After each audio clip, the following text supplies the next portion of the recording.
Hi, Shannon. Thank you so much for joining this podcast episode. Really appreciate it. How are you today? I'm very good, thank you. How are you? I'm doing absolutely great. Super excited to have this conversation with you. And I'm so excited is that it you your had me on. probably your first podcast, right? It is. This is my Yeah. first podcast. So a Yeah, little that's bit, always I had to interesting. do a little routine beforehand. Yeah. Yeah, it's always fun to doing a podcast. And when you have like get into like a conversation mode, it makes it so much easier. So yeah, we'll be talking about today, which is like a peak performance for athletes. And obviously you work with them and you know like inside out working with them. So before that, I'd love to know more about yourself, like your journey into business world. How are you becoming a coach or are you helping other people right now? Okay, so it started back in, I want to say 2003. I was in a head-on car collision. And prior to that car accident, my journey was to be a paramedic. So I wanted to help people, but because of this car accident and an injury that I was told by the specialists that I was going to walk with a cane for the rest of my life, I needed to Well, change my path. I don't walk with a cane. So I overcame that. But in that process, I saw a psychologist to help with the mental piece. And it was after seeing Dr. Hepburn that I thought, oh my gosh, like this is really what I want to do. I want to help people. So I went to college and university and I worked various therapy roles for over a decade. And I worked in with trauma, crisis. I did like child protection, different things like that. But I never really felt fulfilled. So I remember laying in bed probably about 5 years ago and just thinking, like, I'm feeling burnt out and I don't have that passion. hmm. I really started to think about what is it that I really want to do? And at the end of it, it was still to help people. But I knew that there were people out there that were able to create massive changes like very quickly.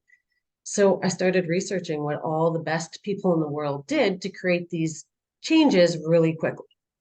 Before I knew it, I was in courses and in coaching myself. So for a couple of years, I worked still doing the corporate type therapy roles, and I had my own side business. My first business was Superior Manifestations. Right. So I did that for a couple of years. And then my husband and I last year opened up a wellness clinic called Unified Wellness, where it's a multimodality clinic where we have um, massage. I do my mindset coaching and brain and mental wellness consulting. We have a personal trainer, nutritionist, uh, concussion services, chiropractic services, all within the clinic. Right. And Nice. we have hopes, yeah, hopes to expand that for sure. So then I left that job, um, and now I've been focusing on the coaching, both doing the one-to-one and group sessions with my personal practice, like the mindset coaching, and then there's also the brain and mental wellness consulting, where I go into different corporations and how my son would describe it, I teach people how to use their brain. Right. Um, yeah.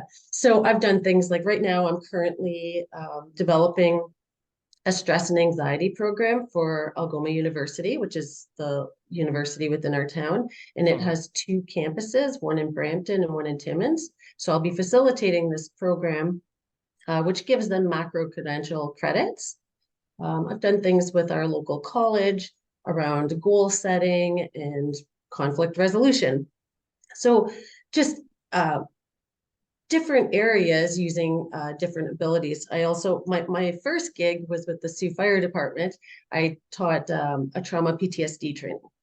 So just giving them some, knowledge of the brain, how it works, how it affects the body, how it affects their families. It was uh, that was pretty interesting. And then today I'm doing, like I said, the work with athletes. Hmm. I still work with trauma and PTSD, anxiety, but I needed some sort of balance. So that's where I'm at now. Nice. That's really interesting journey you have. So obviously all got inspired by like after your car accident and just opened up like for your doors, right? A lot of people would be like, they just give up on their life, like probably something bad happened, and they always like get traumatized with that and not take any action to it. So you came with like a different side of like your accident, and you just turned into like a career for yourself, and with the passion of helping other people as well. So that's really inspiring, and I congratulate with that. And now I'd love to know about like now you chose the different path, which is like a peak performance for athlete. So can you walk me through like why did you choose for working with the athlete? It actually, I was working, like I said, with PTSD, trauma, anxiety Yeah. clients. And then I was asked if I would be able to do some coaching with athlete, like with an athlete in our community. And I thought, well, I mean, I think I probably could do this. So um, my first athlete was a swimmer. And within the first few sessions of meeting, she was able to beat her personal best times. The anxiety before performance, where she went from literally vomiting, she was able to be very calm before her performances. And it kind of spiraled from there. So Hmm. now I work with all different athletes, and there's more now, it's more of a program. Um, and the program, so it involves more than just like the goal setting and visualizations. It's really clearing those things that get in your head as an athlete, um, at that subconscious level, that prevent an athlete from performing at their best. So that's uh, it's a really good balance for me, because Yeah. as you know, working with trauma and that, you have to really learn to let that go yourself. Whereas when you work with an athlete, athletes really want this. They want that next level. And we live in a community where we have varsity sports through the college and university, and we also have OHL hockey. So it's a very big athletic community. Hmm. So working with them is a joy for me. You ask them to do things, there's no hesitation, because they want that edge. And as we know, your mind is like a computer. It does exactly what you tell it to do. So when you give an athlete, or anybody, but when you're working, with athletes, and you're giving them that information that they need to provide the mind, you just see them explode.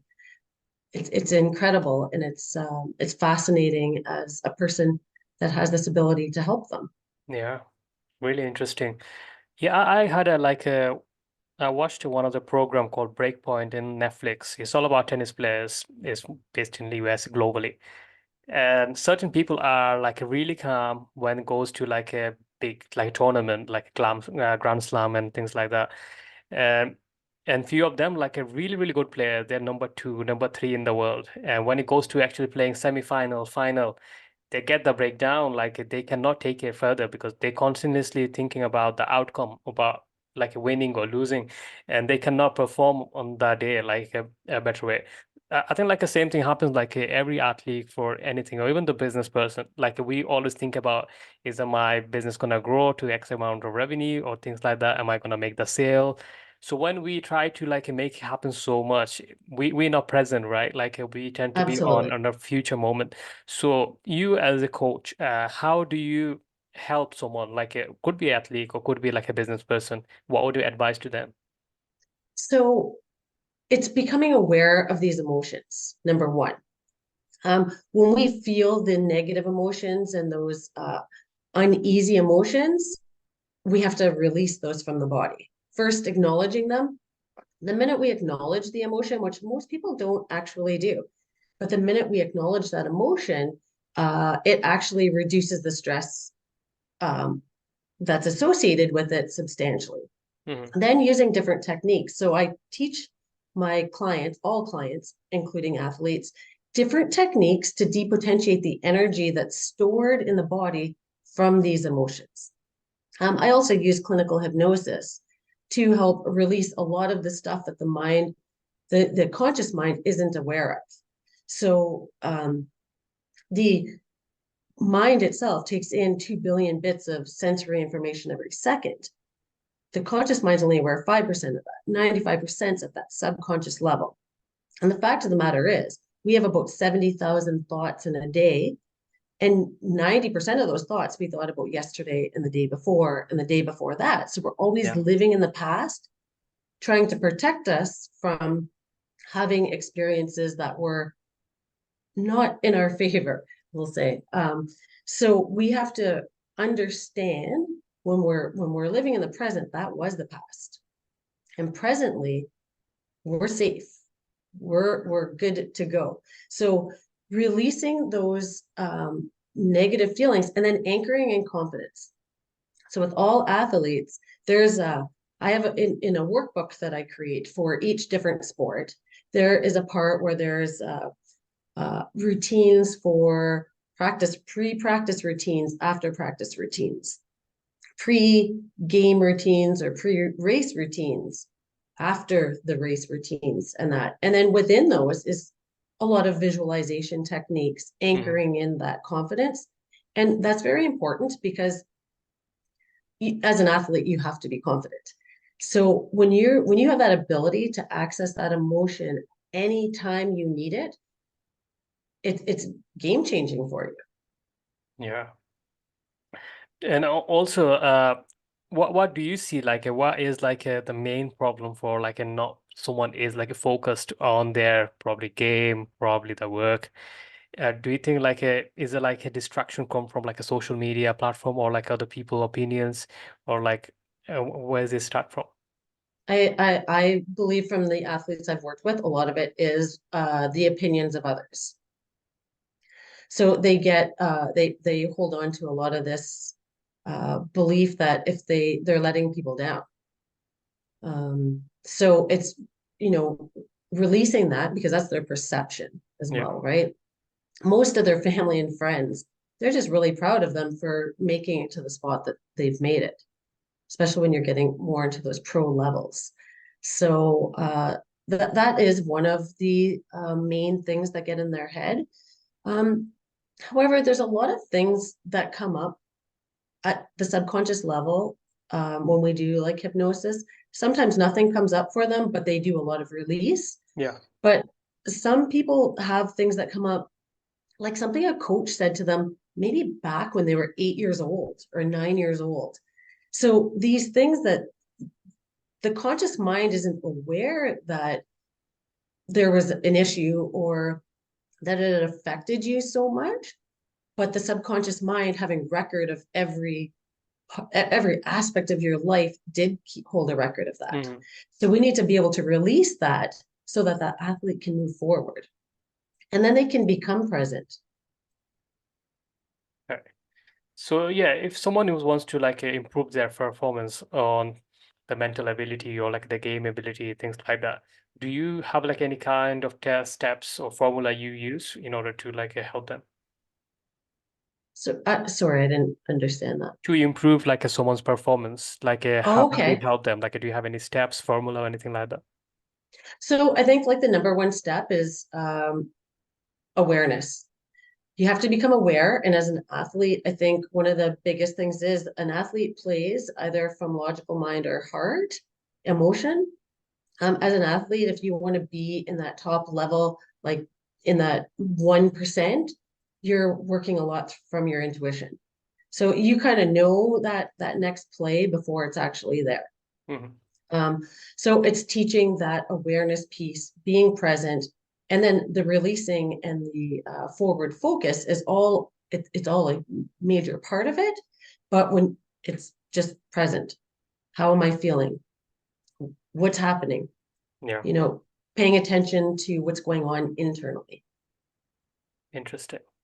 So the So the yeah, the thing is too, in order for us to have that feeling, that physiological response, it stems from thought. Thought comes first, then comes the feeling, mm, and then we go from there. Then the energy is there, right? So it's always with athletes, it's always being in that state of confidence. I always use the analogy like if you have your star hockey player, the captain of the team, that's walking in for the Stanley Cup final, And he walks in with his head down and he's just not there. Do you have confidence that your team is going to win that night? No, like you gotta be walking into that dressing room focused and ready. Yeah. So it's just that awareness of where you are and how you're going to move forward with it. Yeah. Nice. So yeah, Shannon, we're nearly coming to end of this podcast. So before we leave, I want to ask you one question, which is, I know like you've been through like your trauma, like after the accident and everything, like then you change the trauma into like a something like you impacting other people's life. But not many people cannot do that. We talked about like the beginning of the podcast. So what would be like your advice to them? Like if someone is going through any kind of like obstacle in their life, could be their relationship, could be their personal life, health, whatever that may be, how they can move forward or like inspire people like yourself. So I believe that the saying things happen for a reason. I believe things happen for a reason and they change your path. When you're not on the right path in life, something happens to get you on that path. So you want to be able to acknowledge that, okay, like I'm still alive. I'm, Yeah. this is a gift that was given to me. It's not something that happened to me. This happened for me to move me in the direction that I need to go. And then just really paying attention and trying to figure out like what is that direction? What sparks joy in my life? What what where am I going to move forward? And it'll come to you quite easily. Most people don't pay attention to the things that they have in life, that gratitude piece, which is Mm. so important, right? So you really want to like do an analysis of your life and figure out those things that really create joy and happiness within you. And then that's the direction you need to be moving to change your circumstances. Yeah. That's great. Thank you so much for the advice. So, Shannon, before we leave, if anyone wants to learn more about yourself, your business, where's the best place to find you? So I am at Unified Wellness in Sault Ste. Marie, Ontario, Canada. You could find us on our website, www.unifiedwellness.ca. Our phone number is 705-574-4325. We're also on social media platforms, Facebook and Instagram. Um, yeah. That's great. Thank you so much for sharing those. So, I wish you best of luck with your business, your personal life, and thank you so much for coming to this show tonight. Thank you so much for having me. It was a Thank pleasure you. meeting you. Yeah, same here. So that's a wrap, guys. Thank you so much for listening to this podcast episode. I hope you enjoyed our conversation. If anyone wants to learn more about Shannon, you can visit her website or you can find her on social media platforms. So until then, I'll talk to you in the next episode. Take care.